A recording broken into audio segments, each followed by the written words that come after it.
कायद-ए-आज़म की वसीयत, जायदाद किन तालीमी इदारों को अतिया की। बानी पाकिस्तान कायद-ए-आज़म मोहम्मद अली जिन्ना ने 30 मई 1939 को अपनी आखिरी वसीयत लिखी थी।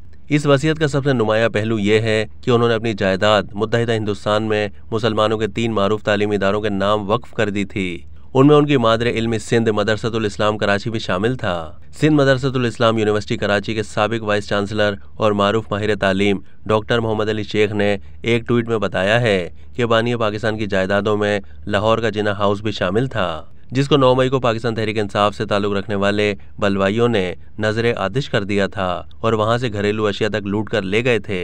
कायद-ए-आज़म ने अपने वसीयतनामे में अपनी जायदाद 3 तालीमी इदारों को वक्फ की थी। उन्होंने भारतीय रियासत यूपी में वाक़े अलीगढ़ मुस्लिम यूनिवर्सिटी, इस्लामिया कॉलेज पेशावर और कराची के सिंध मदरसतुल इस्लाम को जायदाद में से 1-1 तिहाई हिस्सा देने की वसीयत की थी। डॉक्टर एम अली शेख ने अपनी ट्वीट में कायद-ए-आज़म के हाथ से लिखी गई आखिरी वसीयत के मुतालिका हिस्से की नकल भी दी है। वो अपनी ट्वीट में बताते हैं कि 1984 तक कायद-ए-आज़म मोहम्मद अली जिन्ना की तमाम जायदादों को बेच दिया गया था और इन तीनों इदारों में से हर एक के हिस्से में 1,08,11,000 रुपए आए थे।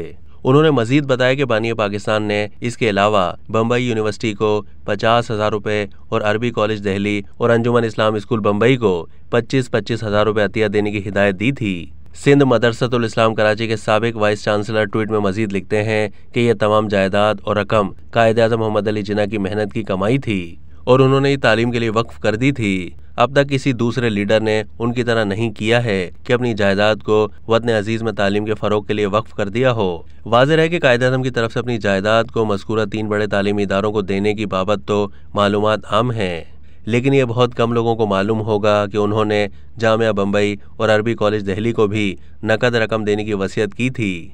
अब तक के लिए इतना ही। मज़ीद मालूमात के लिए डेली जंग के यूट्यूब चैनल को सब्सक्राइब कीजिए।